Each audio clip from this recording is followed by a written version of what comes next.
We are in Parashat Beha'aloteha this morning. We are in the third triennial division of Beha'aloteha. Have you seen the other music stand? The big one? The conductor stand? Okay. Oh, probably from that drummer. From the musical. Those drummers. You know, you can't... The guy with the Bible. Right? You just can't expect them. The guy with the Bible. You can't expect them to bring anything back. That was so hilarious. So we are going to look at chapter 11 this morning of the book of Numbers,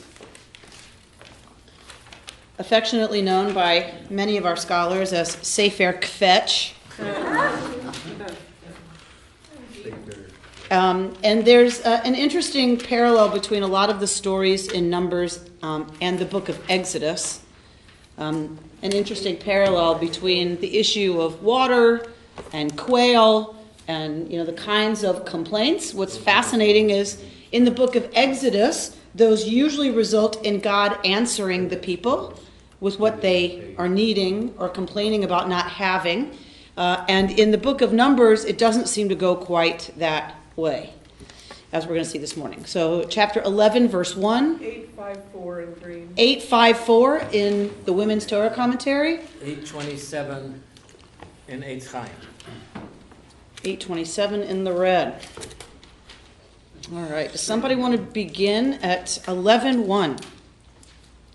The people... Okay. Go ahead. The people took to complaining bitterly before the Lord. The Lord heard and was incensed. A fire of the Lord broke out against them, ravaging the outskirts of the camp. The people cried out to Moses.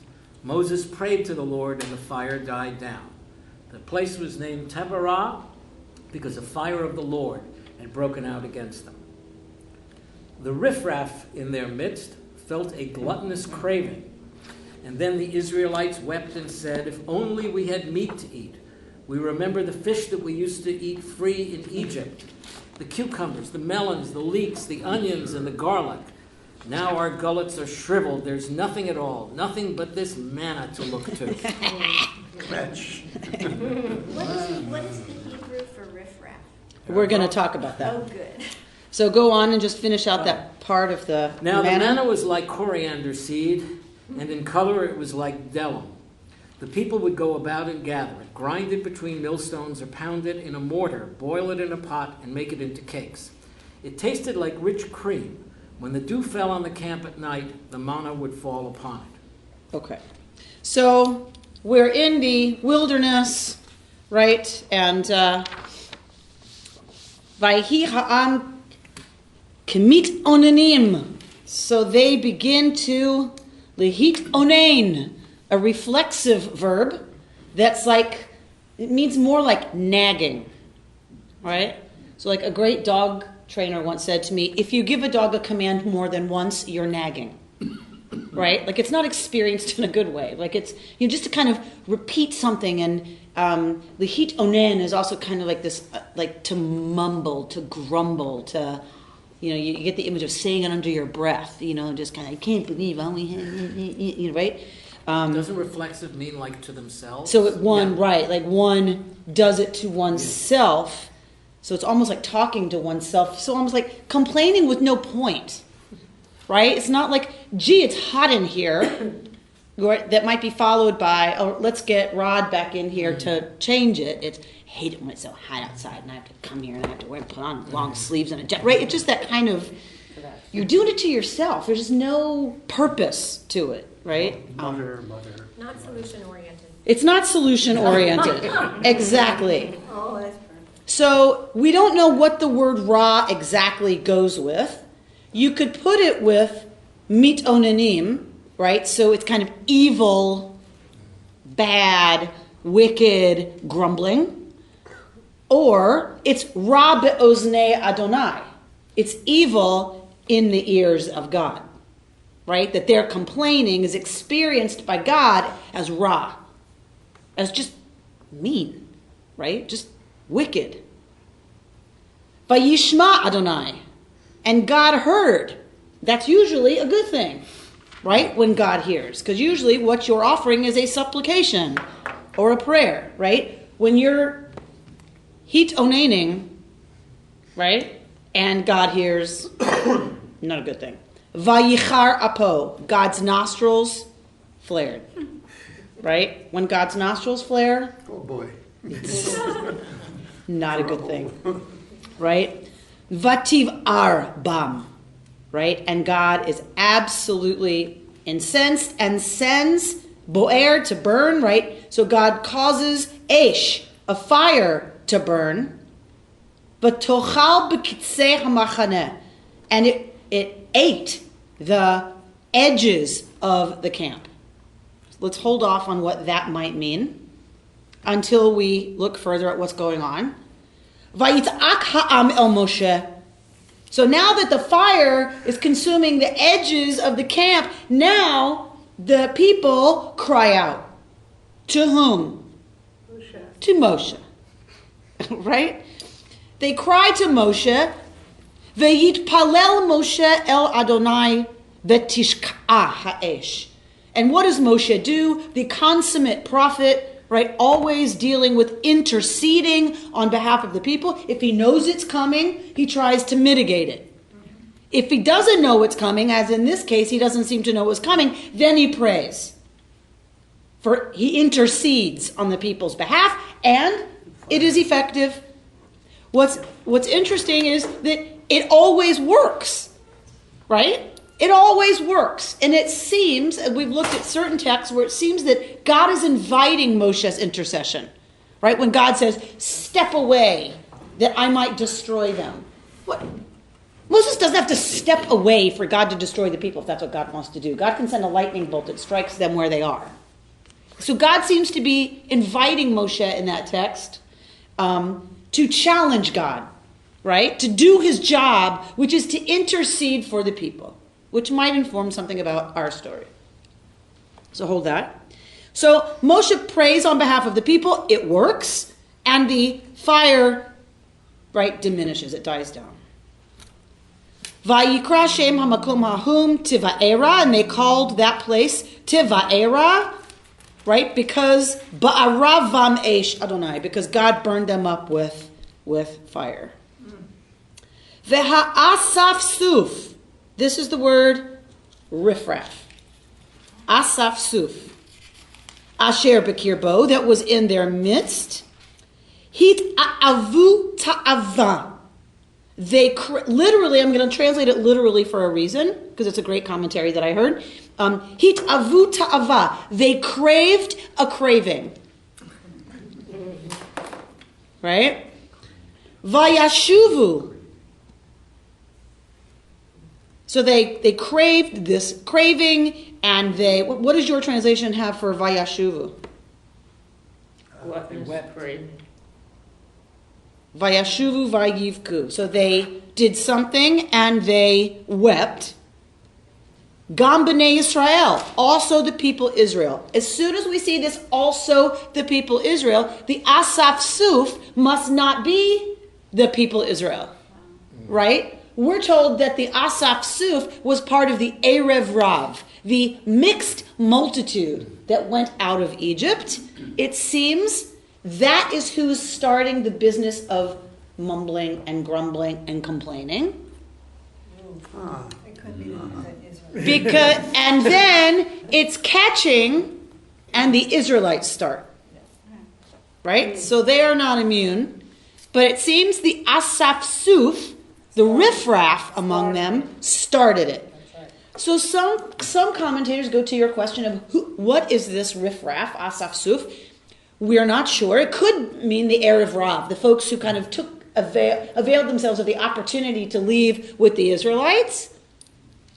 It could be that it's kind of the riffraff among the Israelites who aren't really part of society, right? That they're not part of... Every group has riffraff.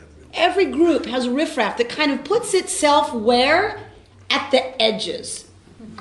And that maybe that's what this means, that the fire broke out at the edges, not of the land, but it says the edges of the camp where the riffraff tends to hang out.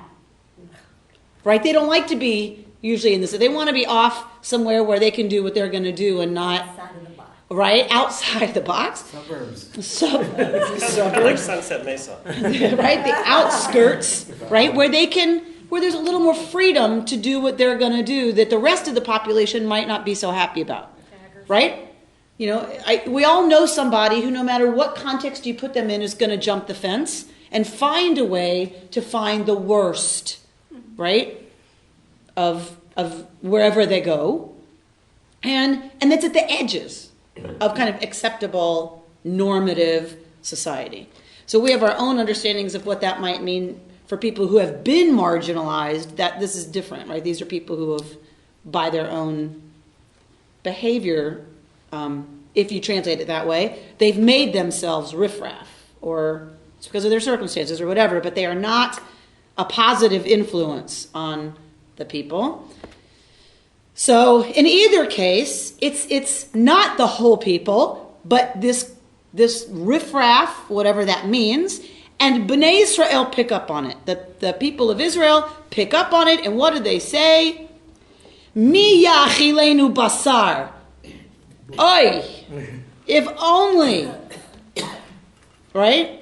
If only we had meat. Zacharnu et hadaga asher nachal b'mitzrayim chinam. We recall the fish that we ate in Mitzrayim for free. It was everywhere. And we do have texts that attest to the fact that the poor in Egypt ate garlic, leeks, beans, garbanzo, whatever those are called, chickpeas, lentils, and salted fish. So it was abundant enough that even the poor ate that in Egypt. So chinam, right? And etakishuim, so the cucumbers and the melons and the chatzir, the leeks, and batzalim, the onions, and shumim, the garlic. Ve'ata, and now, nafshenu yevesha, our gullets are shriveled. They're dried up. Ein kol bliti el haman einenu. We have nothing but this man to eat. Right? And the man, kizri agad, hu ve'einenu ke'ain habdolach. So we have nothing but this man to look to. And then we get this afterthought, this description, that it is like coriander, right? And we get something about the color, right? And what the color was like. So we're going to get a little bit more description about the man. Let's finish it out. So the people would go and they would gather it and grind it in millstones or pound it in a mortar, boil it in a pot and make it into cakes. It tasted like rich cream. And when the dew fell on the camp at night, the manna would fall upon it. So what's wrong with that?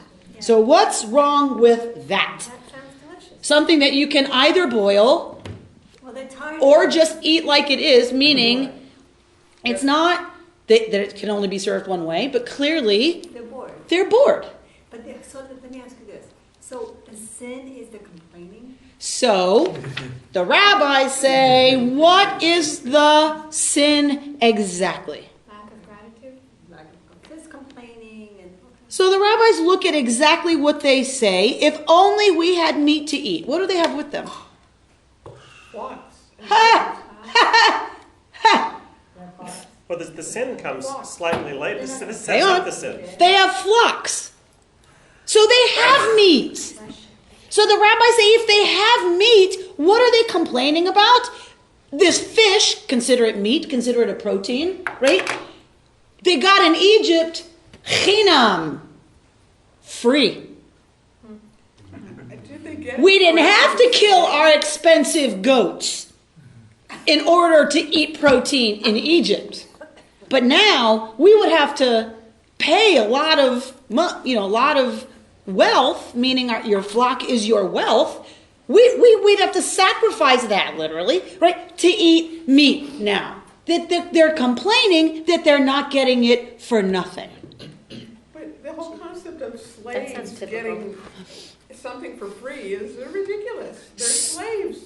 They're not being paid. So not only did they get fish, they got veggies. They got fruit. They got 3 squares a day for nothing. So what is the sin of that? What is the sin of them saying that? Well, the manna that's coming is given by God, so now they're not appreciating that anymore. So they're not appreciating the fact that they're being fed. Fine by the manna. What is the problem with them saying, but in Egypt we got all these wonderful foods? They were slaves and now they're free. So they are equating how God is treating them with slavery. Really? Says God, really? That is Really? These are the same things? Right, yeah, you got leeks and garlic and onion and you were oppressed. So for the rabbis, this is the sin.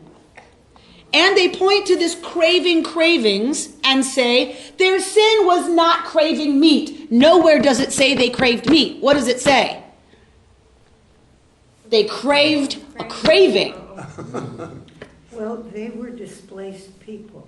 Mm-hmm. They were slaves, and they got food, and that was familiar. They were attached to certain things. Most people, when they move from one place to another and they're not slaves, they miss something. Mhm. But you know, Where the they were. text says they were free from bondage. So that's pretty profound. Yeah. Right? So that That's they, profound. So they're, how do they want it's what that they back? know, clearly, PTSD, you know, like they're attached to what they knew, even as horrible as it was. So we can understand that. So the rabbis are still looking for, what's the real sin? Yeah. And they say it's that they craved a craving. They were satisfied with the manna. They were sated, and because they were sated, they were bored. And they craved having a craving. Right? They craved, Oh, that's interesting. they were sated. They had, the manna took care of every nutritional need they had, and that was boring. And so they craved having a craving. And that is the height of Being Jewish. being Something Jewish. to complain about. Maybe of being human, maybe, but of a lack of gratitude, a lack of, of awareness of what we have and the ability to give, thanks for what we have. So we get this description of the manna, which has an interesting, history. There is this substance in the Sinai Peninsula that happens at night, and it melts by the time of sunrise. So it makes sense that you would collect it in the morning, and it's very rare, and there's not a lot of it. So the miracle is not manna, right? Manna, we think we know the basis scientifically for what they're talking about. The miracle is, as always, not what happens, but that it happens when the people need it, in the amount they need, right? So it's taking a recognizable phenomenon, like the plagues, when people want to explain scientifically how the plagues happen. Nobody's arguing that the plagues weren't that science couldn't explain why one thing led to another. That's not the point. The point is that it happens when Moshe raises his staff, right? That it happens when it happens, exactly when it's needed by the people, in exactly the amount that's needed by the people. That's what's miraculous, not the manna itself. So Moshe, what happens? Somebody read it 10.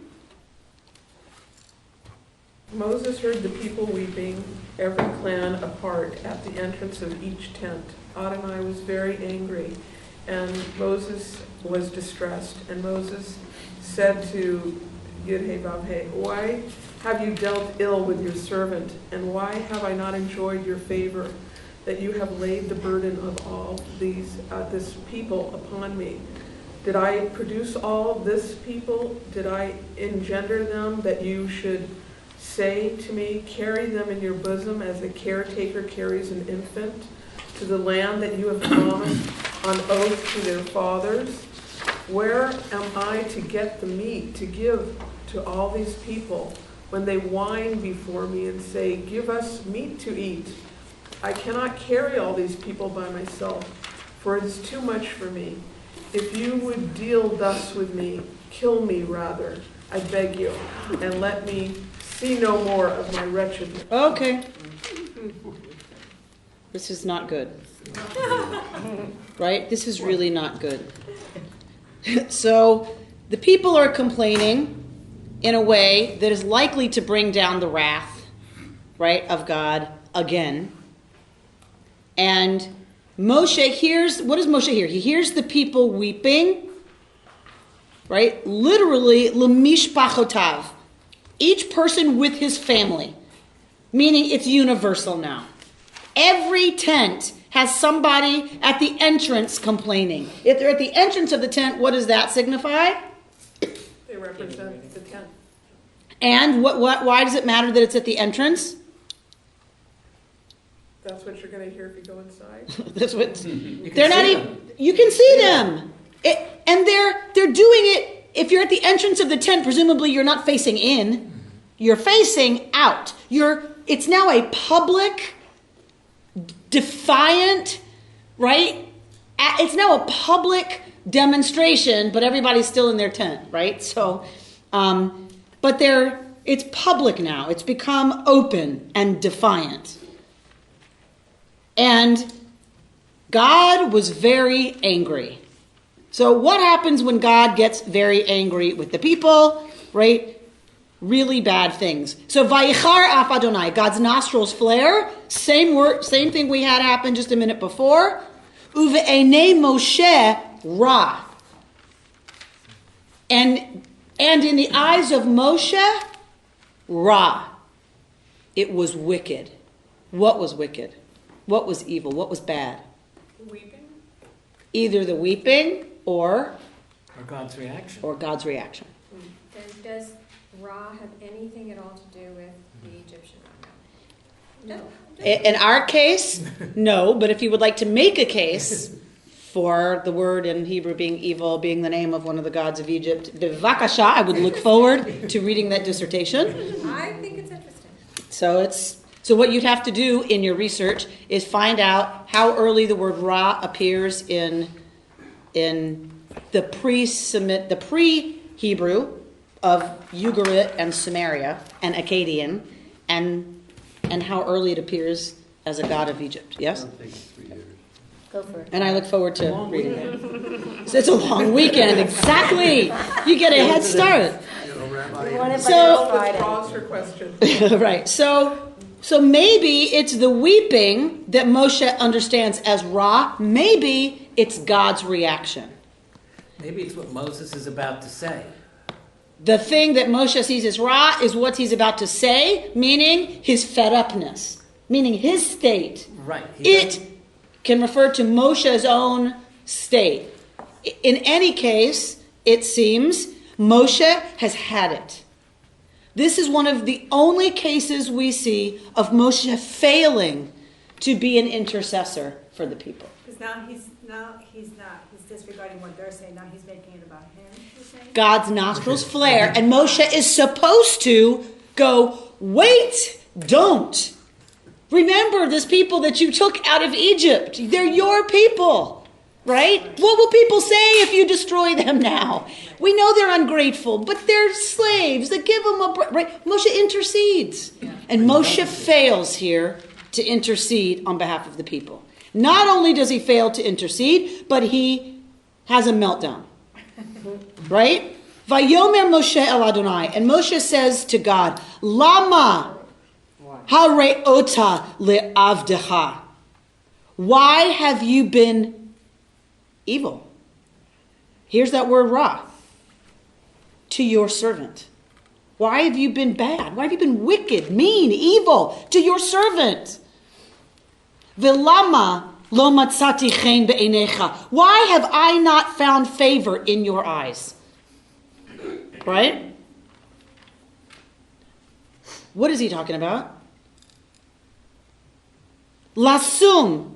He thought he was doing God a favor. Lasum et masa kol ha'am hazeh alai. To put the burden of this people on me. I thought you liked me. All I've done is serve you. Why have you given me this people? These are your people. So he's kvetching too. They kvetch It's why like they the haven't worst given me, babysitting he's job kvetching. ever. I know, really? Right? Ha'anochi hariti et kol ha'am hazeh. This is amazing.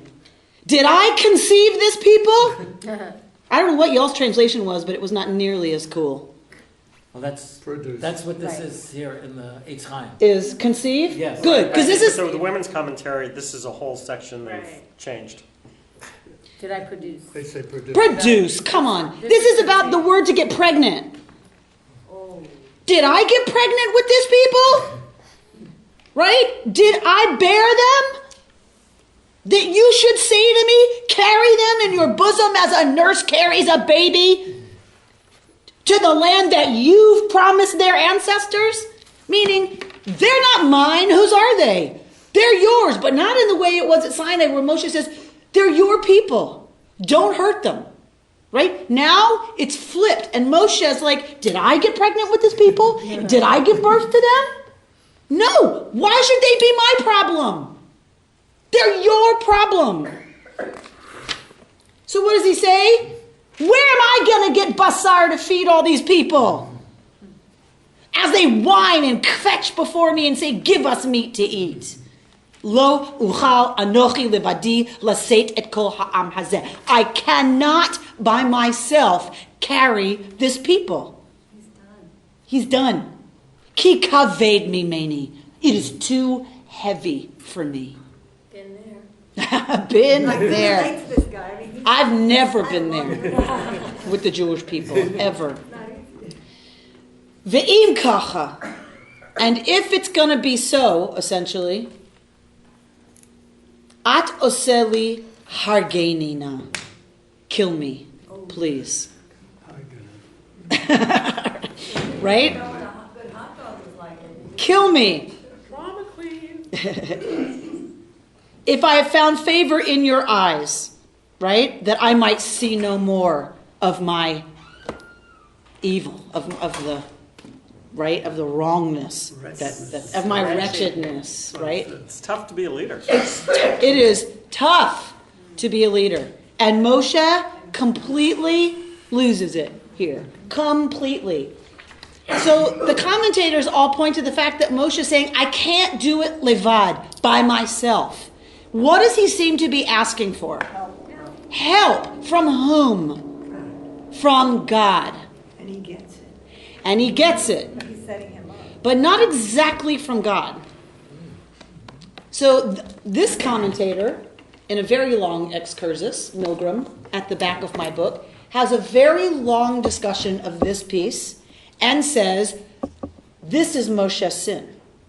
Moshe sins by not interceding for the people. He fails to do his job, and because of that, he asks God for help, and instead, God gives him human help and diminishes Moshe's own rank in a way, like his own stature, his own authority, his own exclusive experience of prophecy of this kind.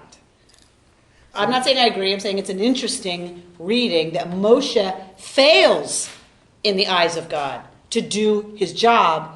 It's tough to be a leader. Suck it up. You can whine to Tzipporah later, but right now, do you not see my nostrils flaring? Right? These people are in serious trouble, and you're whining? What else might Moshe's sin be here? I just want to say that it's possible, I think, to have another interpretation. I hope so. that God recognized that a person needs other people around them to, like there was a scene previously. With Yitro. Exactly, where Yitro gives him advice, which sets up governments forever. And here again, there's that saying, share the burden. So that is the other reading. There are two readings. Either God is taking Moshe to task for his response, or God responds to Moshe's issue and gives him what he needs. Mm-hmm. So the folks who criticize Moshe and understand this as not good behavior, what do they point to? One, he's melting down and not interceding for the people. What else? He's making it all about him. Yes, that's a good point. And in what way is it borderline really dangerous that he makes it about him? What does he He's say? saying, kill me. He's saying, He's he's replacing Moses. capitulating. Kill me, I can't do it. What else? Where am I to get meat to feed this people? Really? Questioning it, yeah. Really? So all of a sudden, Moshe thinks he's going to bring meat to feed this people? Right? He needs to be going to God and saying, you got people who are flipping out about not having meat. Deal with it. Right? Moshe says, there's not enough. There's not enough meat. And in the Midrash, Moshe goes on to say, even if I took every fish out of the sea, there's not enough to feed all these people. Even if I killed every one of our flocks, there's not enough meat to feed these people. What am I supposed to do? Kill me now. Right? So they magnify the fact that Moshe seems to be questioning whether or not it's possible to deal with their complaint. So God's read on that might be, really? Is there a limit all of a sudden to what I can do? Right? That you question that this is possible to take care of? Because, of course, that's what happens next, is that God takes care of it. So that God says to Moshe, watch this. And that's why he's diminishing Moses'. So that's one read. One read is that God answers Moshe by bringing the quail, not the people's craving. That God says to Moshe, you are questioning whether or not I can handle this? Watch this. Right? And then I'm going to bring 70 people along who are going to now take some of your ruach, some of your power to prophesy. All right, so let's look at that part of the text. How many people were here? We're where? Now, was this 600,000? 600 LF. So either LF means 1,000 or LF means a troop. Yeah. So 600 troops. 600, what do you call a Bunches. bunches? Thank you. Well, if it meant 1,000, that was men. So that would have been maybe over 1 million people. That's a lot of meat. That's a lot of meat. Even 600,000 is It's a over lot of half a mana, million too. people. That's, Wandering around the desert, I don't think so. 600,000 is, like over half a million. That's a lot of people. But that was the men. That was the men only who could fight. The 600,000. That I don't know. Yeah, I think. But they took the either way, census, it's yeah. like, it's a lot, right? It's a lot.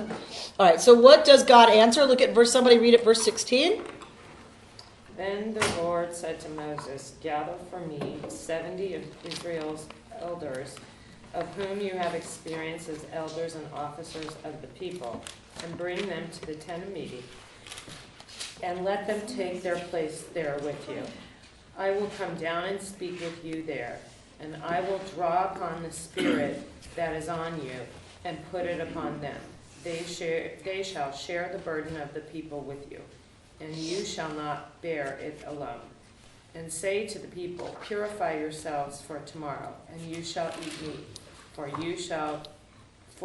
you have kept whining before the Lord, and saying, if only we had meat to eat. Indeed, we were better off in Egypt. The Lord will give you meat, and you shall eat. You shall eat not 1 day, not 2, not even 5 days, or 10 or 20, but a whole month, until it comes out of your nostrils and becomes loathsome to you. For you have rejected the Lord who is among you by whining before him and saying, oh, why did we ever leave Egypt? Go on. But Moses said, the people who are with me number 600,000 men. Yet you say, I will give them enough meat to eat for the whole month. Oh, this is so not good. Go on. Could enough flocks and herds be slaughtered to suffice them? Or could all of the fish of the sea be gathered for them to suffice them? And the Lord answers Moses, is there a limit to the Lord's power? You shall soon see whether what I have said happens to you or not. All right. So it does not seem that the quail are a sympathetic reward to the people from an understanding divinity at this point. You want quail? You want meat? I'll give you quail. I'll give you quail. You're going to eat quail until it's coming out of your nostrils and you're nauseated by it. I'm getting sick. Right? I've heard you whine about candy for how long? No problem. Here you go. All right? And you're going to eat candy for 3 days and nothing, right? This is not a nice answer. I mean, this is not an answer of love and compassion and understanding. So some people, some commentators, that's why they put the part about Moshe, that God's answer is unhappy with both cases, Moshe and the people. God's had it with both of them, right? And the thing that happens with Moshe getting help is not just a good thing, that God is frustrated with Moshe and says, I'm going to take from you and give to them. And I'm going to take all this quail and give it to these people for 30 days and force feed them.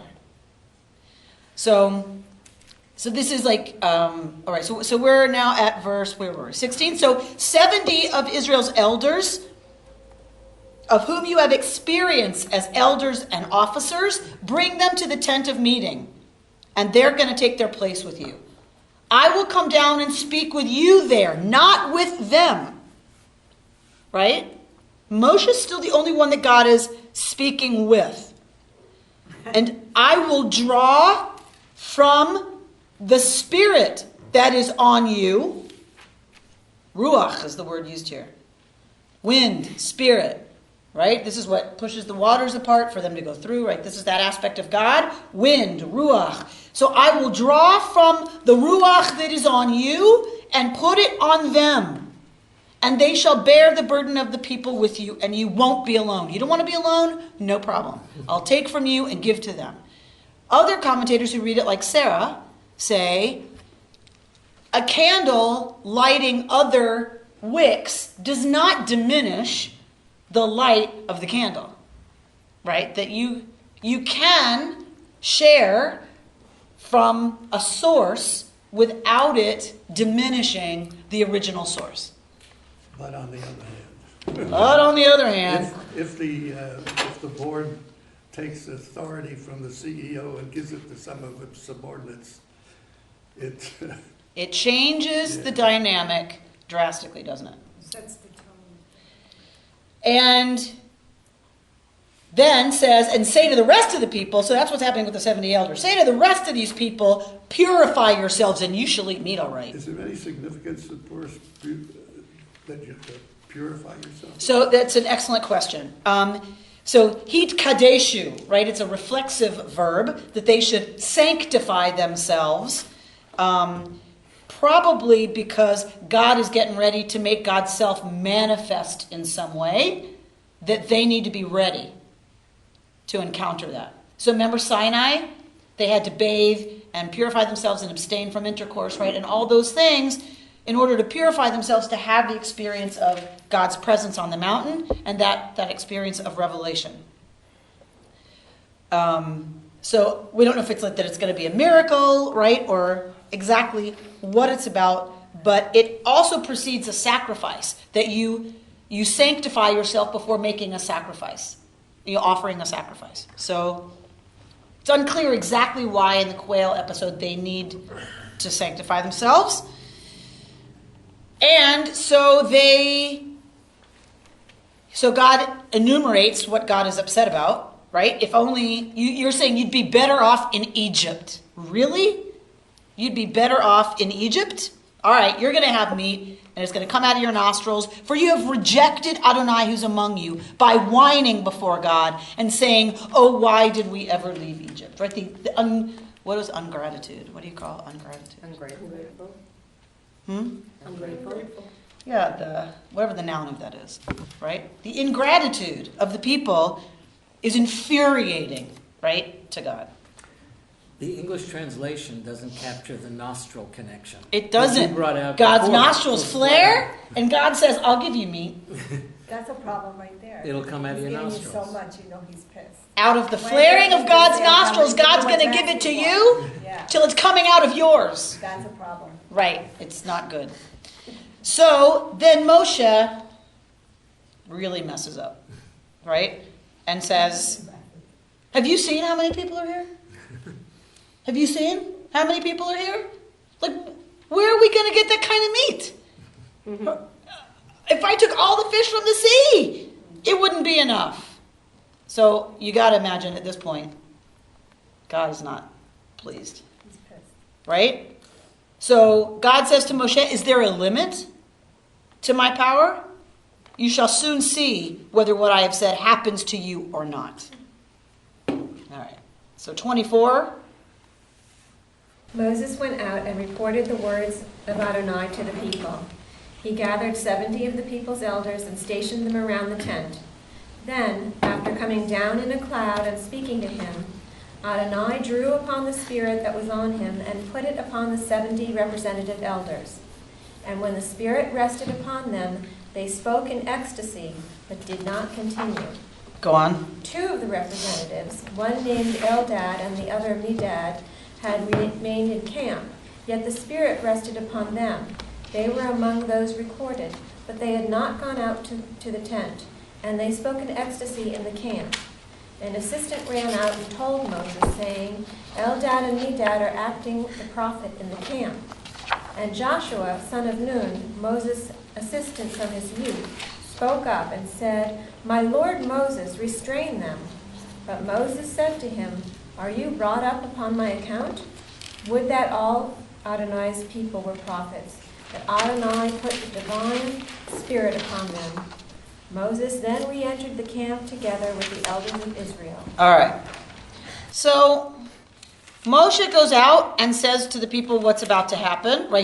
They've got to sanctify themselves. He gathers 70 elders. Remember, the thinking was that there were 70 nations, right? Each has its own prince, right? So this 70 is a common number in the ancient Near East in terms of being kind of the royal council, right? The king's council was often 70. And of course the Sanhedrin is 70. So this number is attested in other places in the literature of the ancient world.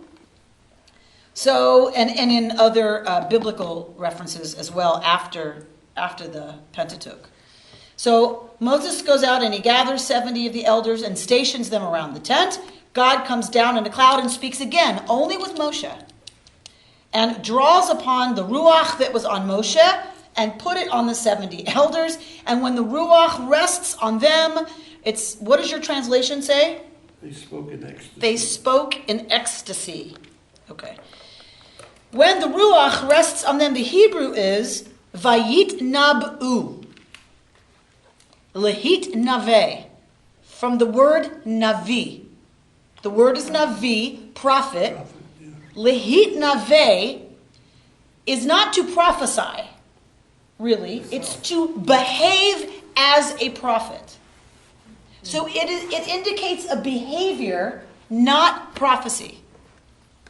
So what is that behavior? It's translated in your cases as ecstasy because we think that's the behavior that is indicated in my excursus number 25, ecstatic prophecy in Israel and the ancient Near East. There's a whole survey of the word lehit naveh. So if you're interested, please, bevakasha, I will copy it for you. So it seems that there's a cognate at Mari, and Mari, the civilization of Mari, predates Israel by 1,000 years. And already this word is already there 1,000 years before ancient Israel. So it's a common, right? It's a common behavior among a certain class of prophets. And it seems to be the behavior that's associated with possessing the spirit of the deity. And Joshua doesn't object to the behavior of Eldad and Medad. He understands it actually as them being filled, possessed, if you will, of the Spirit of God. And because they are possessed with the Spirit of God, they exhibit the behavior of a prophet. So possibly this is ecstatic behavior, right?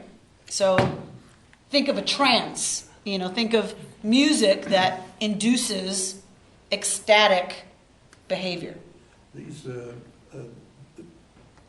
spoke in ecstasy but did not continue. What does that mean? So it seems they evidenced proof that they were possessed by the Spirit of God, and that's where it ended. Their behavior seemed to be evidence that they were, in fact, now infused with some of the Spirit of God that was on Moshe. What would that have looked like? What would that have looked like? But the point is that, is the point of this that they evidenced that behavior, but they weren't present with the other 68? So they're back in They camp. were somewhere else. Everybody, there's 68 are here. They're all getting infused and excited and whatever. Meanwhile, outside the camp, these two guys who were on the list behave the same. Is that the point of this? Correct. A survey So, of the verb at a he distance. na'aveh, act like a prophet, right? So it goes on and it says, thus, and shows that it sometimes designates ecstatic or trance behavior, but not always. Thus, the 70 elders literally act like prophets, right? This word, as do Eldad and Medad, who remain in the camp. In either case, the precise nature of their behavior is not clear, although it is recognized by the people as prophetic, right? So clearly their behavior was evaluated positively. Possessing spirit was not demonic, but stemmed from Yud-Heh-Vav-Heh, right? So it seems to mark that they were having the same experience as the 70 elders. And Joshua gets nervous. What is he nervous about? Not their behavior. They may usurp Moses. Moses was the one who was supposed to be speaking to God. And then Moses is incredibly humble here, which is the flip side of what happened before.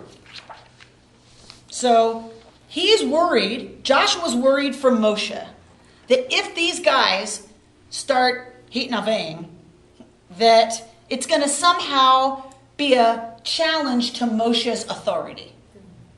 And that makes him very nervous. Moshe, however, doesn't seem concerned at all, right? And is really humble about it, right? The rabbis point to this to talk about Moshe as being, right, one of the most humble man ever to have walked the earth. And Moshe says, what are you all excited about on my account? Yeah, I wish everybody was a prophet, right? And that God put God's Spirit on all of them.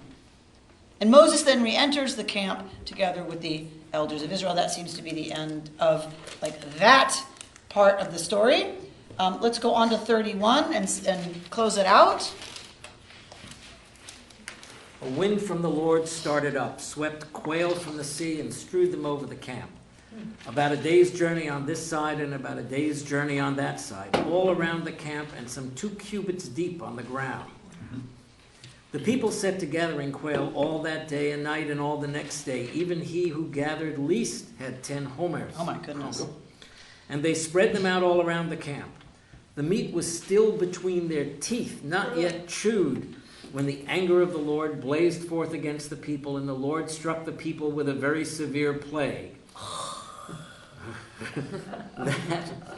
That place was named Kibrot Hatava because the people who had the craving were buried there. Then the people set out from Kibrot Hatava for Hazarot. All right. So a wind comes from God and a ruach, right? So again, without reading the Hebrew, you miss the play. The ruach is put from Moshe onto the elders, and now a ruach comes, a wind, and sweeps quail from the sea and strews them over the camp. right? A day's journey on either side. There is, again, it's not something that doesn't happen. The quail make their journey from Europe across the Sinai Peninsula. When they come across the water, they're exhausted, and they drop exhausted, and we have accounts of them slaughtering quail in great numbers when the quail drop exhausted from their migration in the Sinai Peninsula. So that's not the issue. It's not that nobody's ever seen this before. It's that it happens right now. And to a magnitude not, experienced heretofore. And they gather quail day and night and all the next day. And God has already said they're going to eat it for 30 days until it comes out of their nostrils. Therefore, it cannot mean that all the people started to eat it and dropped dead. Right?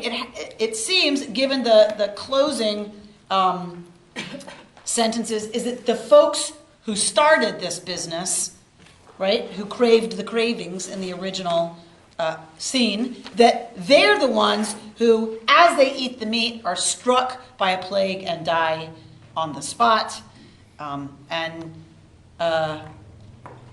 they were buried at this place. Yes. Is there an actual place called Kibbutz Hatava? So there is huge discussion about this and about they didn't set off, and if you compare it with the wilderness wanderings as it's recounted later, there's no command to break camp from between this place and that place. What place is attested in the archaeological record and which isn't, I don't know, but it is certainly discussed. So you can find that out. I don't know, I don't know what they've equated this place with in the Sinai.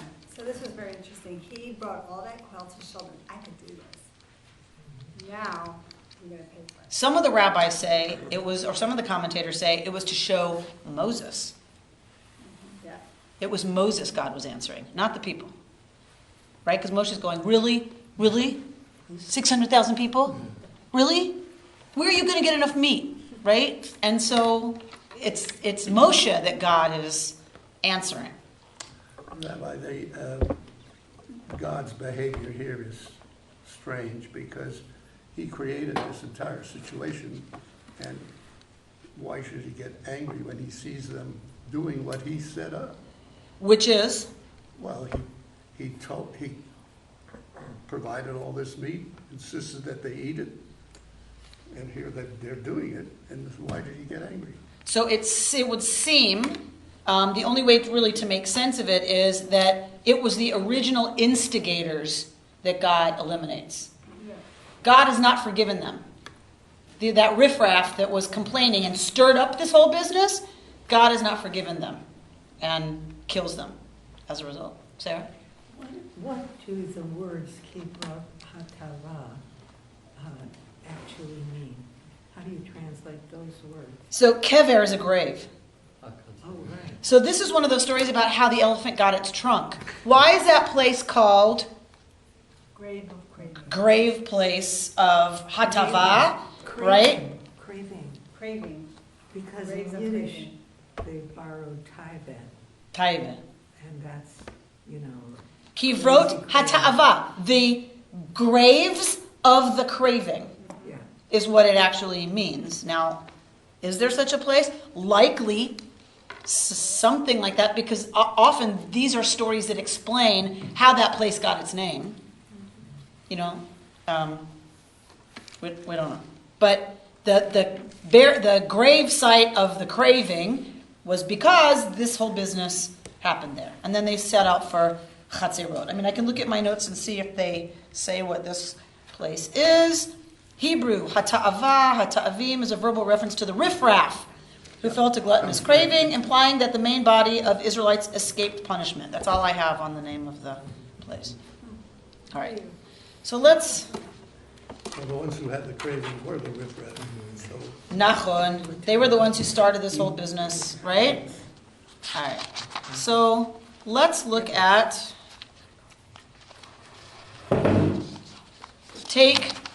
You should have two different commentaries. And I want to look at Jonathan Sacks. Although I gave you a lovely little story of the Pentelayid here, where where Rabbi Bradley Shavit Artson feels that the Pintel Yid business comes from. And he believes it comes from our Parsha, is where what he heard from someone, from the Pintel Yid that drops out of one of the words, talking about the humility of Moshe. Pintelach also means the vowels under the What does? Pintelach. Pintelach Them are the dots? under the consonants. Yeah. I did not know that. Isn't that right, Sarah? What? Pintelach. I'm sorry, I didn't hear you before. What, I'd say Pintelach are the vowels under The dots under. The dots. So it's playing on Pintel Yid, which is that dot of Jewishness within every member of the people of Israel, right? So it's a lovely thing that you can read at home. It's the same as the Nikudim. Right? Each Lovely. one a little Nikud. A little nikud that, right. And in Jewish mysticism, nikud means that spot, that spark, that little spark of God. All right, so go to the third page of Rabbi Jonathan Sacks.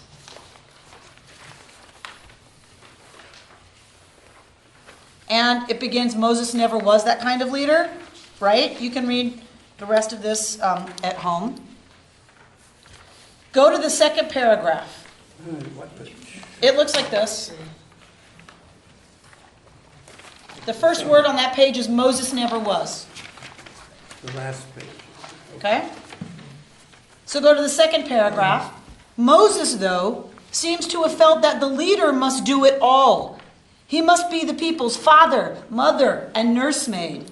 He must be the doer, the problem solver, omniscient and omnicompetent. If something needs to be done, it is for the leader, turning to God and asking for God's help to do it. The trouble is that if the leader is a parent, then the followers remain children. They are totally dependent on him. They do not develop skills of their own. They do not acquire a sense of responsibility or the self-confidence that comes from exercising it. So when Moses is not there, when he's right up on the mountain too long, the people panic and make a golden calf. Which is why God tells Moses to gather a team of 70 leaders to share the burden with him. Don't even try to do it all yourself, because it's not a good model of leadership. Not only is it not good for you, Moshe, but it's a bad model for the people. It's disempowering to the people. The great man theory of leadership haunts Jewish history like a recurring nightmare.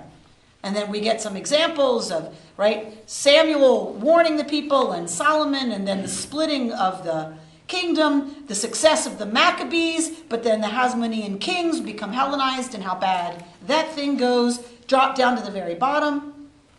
Judaism is about diffused responsibility, making each individual count, building cohesive teams on the basis of a shared vision, educating people to their full potential, and valuing honest argument and the dignity of dissent. That is the kind of culture the rabbis inculcated during the centuries of dispersion. It is how the pioneers built the land and state of Israel in modern times. It is the vision Moses articulated in the last month of his life in the book of Devarim. This calls for leaders, and reading this, all I could think about was Rabbi Reuben. This calls for leaders who inspire others with their vision, delegating, empowering, guiding, encouraging, and making space. That is what God was hinting to Moses when he told him to take 70 elders and let them stand with him in the tent of meeting. Quote, and I will come down and speak with you there, and I'll take some of the Spirit on you and put it on them. God was telling Moses that great leaders do not create followers. They create leaders. They share their inspiration. They give of their spirit to others. They do not see the people they lead as children who need a father, mother, nursemaid, but as adults who need to be educated to take individual and collective responsibility for their own future. People become what their leader gives them the space to become. When that space is large, they grow into greatness. This is the synagogue model at its best, right? That leadership is about each of us, taking the piece that we're interested in, that we're passionate about, that we're curious about, and that we grow, right, in our accepting of leadership positions, and that we're a people who believes that's supposed to be shared among the people. And nowhere is that evidenced better, I think that in a synagogue like this one, where that culture has been so amazingly and beautifully encouraged by a fantastic leader. So I share it with you and wish you good Shabbos.